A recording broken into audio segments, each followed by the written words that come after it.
Whether you're walking or you're running or whether you want to go hiking, it is so important to have the right footwear.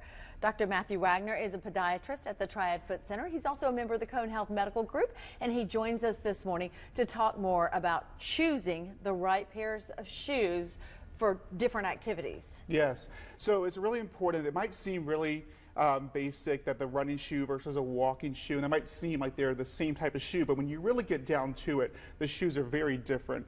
And the reason for that is because of the mechanics and the gait or the way you walk are very different. So typically when you walk, it's a much more rocking chair type motion. You strike in your heel, you go to the ball of your foot and then out through your toes. So typically with a more walking type shoe, the shoe tends to be a little bit more flexible kind of in the ball or the toe area of your foot.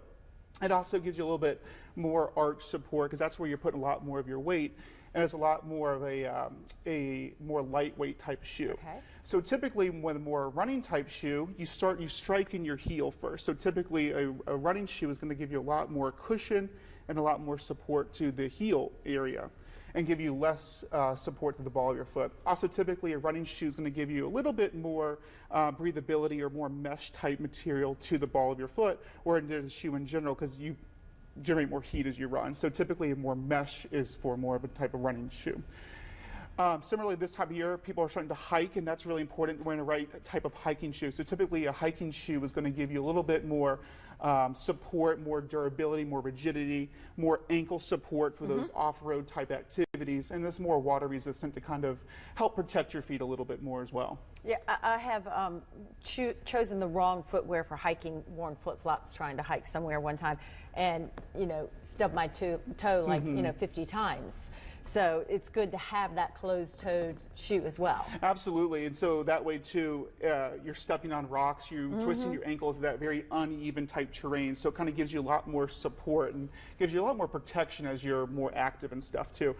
It's also important that you get the right shoe for your foot type too. So making sure that if you overpronate or you have a flatter foot or you have a high arch foot, it's important that you really try to get measured for your foot and actually get evaluated by a podiatrist or at a good shoe store to have them watch you walk and make sure you're in the right style of shoe too that gives you the right support to your foot. So that's why when you go into some of the shoe stores, they'll say, okay, this section's stability, this section for pronate, that type of thing? Absolutely. So one of the things you can do is what's called a water test. So put your foot in water and put it down on a paper towel. And if you notice that you don't see much arch, you have a flatter foot type, you need more of like a motion control. You need to give you much more stability to your foot. On the flip side, if you have less arch, you don't really see much in the arch of your foot. You need more of a more cushion type shoe as well to kind of help give you that shock support, the shock absorption that you don't get with a flat foot. So it's more important that you see what type of foot style that you have and you get fitted for the right shoe for your foot.